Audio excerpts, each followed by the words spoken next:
Hey, this is Vision, and you're watching Skateboarding California. This is Julie with Silly Girl Design. And this episode is broken up into two parts where we tell you all about the various parts and pieces of a skateboard. Such as the shape of the board, the durometer of the wheels, the width of the wheels, stuff like that. Yep. And this video also features narration by Holly Lyons from the Learn to Ride a Skateboard video that I did with her a couple years back.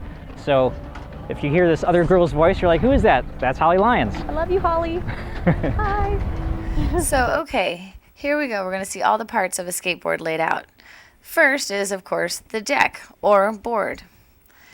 The next part is our grip tape.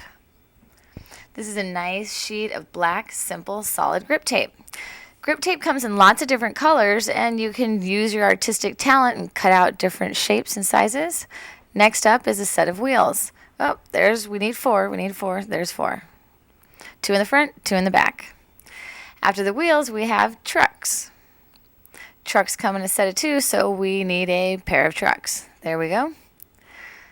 After the trucks, we have some riser pads. They come in lots of different sizes. And after the riser pads, we have mounting hardware, which is how you put your skateboard and trucks together. Last but not least, we have our bearings that go in your wheels. And that's all the parts of a board. Now the board or the deck is the actual wooden platform of the skateboard that you're standing upon. Yeah, decks come in a huge array of shapes and sizes, and they offer different performance characteristics depending upon the style of skating that you'll be doing. Now for this video, we'll be talking about pool and street boards. Yeah, that's right. Now most boards come with 8 holes pre-drilled in them for mounting your trucks. In the front of the board, that's called the nose, and the back is called the tail. Now, both the nose and the tail, as you can see, have a slight little upturn curve to them. And all like really good boards, they have a certain amount of concave shaped into the top of the deck, so they're kind of curved down. And the deeper the concave, the better your feet will stay on the board. Now, many of the kind of cheap boards that you'll find out there, they're really flat, and they don't have any concave at all. Regardless of the size or style of the board, all decks have measurements for the length, which is the nose to the tail, the width, which is the distance from one side to the other, the wheelbase, which is the distance from your front and rear truck bolts, and a measurement for the nose, which is from the front truck bolts to the front of the board, and the tail, which is the rear mounts to the rear of the deck. Most decks are made of 7 layers of cross-grained maple plywood. And this makes boards that are very strong, and very lightweight yet flexible. Now they usually range from 29 to 33 inches in length and 7 to 10 inches wide. Now for streets and sidewalks, it's popular to use 7 to 8 inch boards, and for skate parks and ramps, best to get a little wider, say 8.5 to 10 inches wide. Grip tape is a specially formulated sandpaper-like material with super strong adhesive on one side. And grip tape, once it gets applied to the top of your deck, it's like a giant sticker. And it's really gritty, which allows your shoes to stay on the top of your deck. There's lots of different brands of grip tape. Some are more rough, some aren't as grippy. But the more grippy it is, the better your feet will stay on your board. They all come in a wide variety of colors and styles, or they'll come in separate panels or pieces. And the really cool thing about grip tape is it allows you to totally customize your skateboard. I mean, people cut grip tape in different patterns, or do them in different cuts and designs, or put pictures or markers or anything you want to do. Don't be one of those skaters that just put solid black grip tape on your skateboard. Be creative and artistic like this. Try things out. Cut out some cool designs. Draw logos of your favorite bands. Really personalize your grip tape. Make it unique. Make it like yourself. You can either draw on your deck or put stickers on it or put clear grip tape on it like this. Give your skateboard some style. Even people who have never touched a skateboard know that skateboards have 4 wheels. Now, the wheels are made of polyurethane, also called urethane and nicknamed thanes, and they come in a variety of shapes and colors and diameters and durometers. The durometer of a wheel rates the hardness of the urethane. Now, durometers are rated with a numbering system followed by the letter A. The durometer ratings tend to range from about 60 to 100.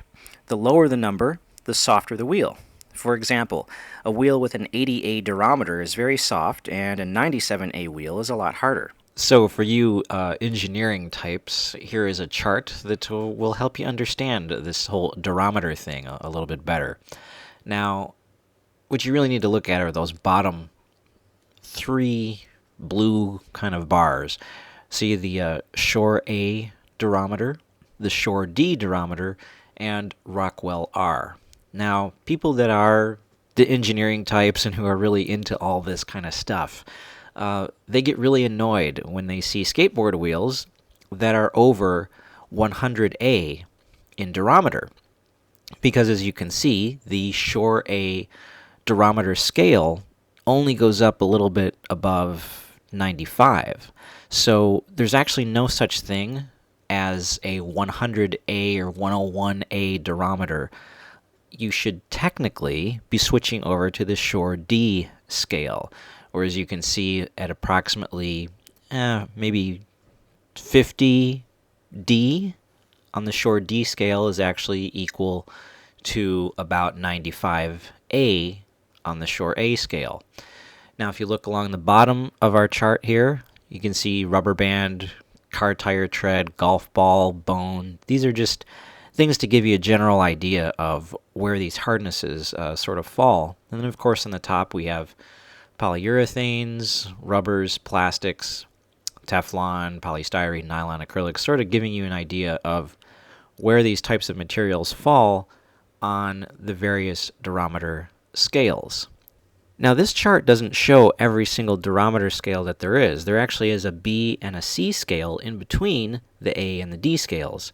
And some manufacturers are actually moving over to the B scale in order to give more technically accurate measurements for the hardness of the wheels.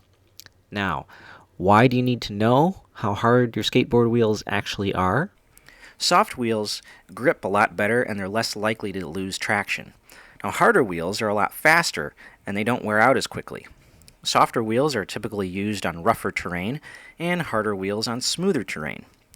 The diameter of wheels averages about 55 to 65 millimeters or so. The larger the wheel, the faster it is. Small wheels are more lightweight, but they'll get caught on rocks and cracks and things a lot easier. The width of the wheel is very important too. The skinnier the wheel, the faster it will be. The wider the wheel, the better grip and control you will have. Plus, when you ride skate parks, it'll grip the concrete better and your board will be less likely to slip and slide out from under you. Now you'll remember at the beginning I said that this video is focused on pool and street boards. So when I say that wheels average 55 to 65 millimeters in diameter, that is just an average. That doesn't mean that all wheels are only that big. There are some, like these for example, that are much larger. These are actually 78 millimeters in diameter, and these are used on downhill boards and beach cruising boards and stuff like that. So there are many, many other varieties of wheels and components that make up a board.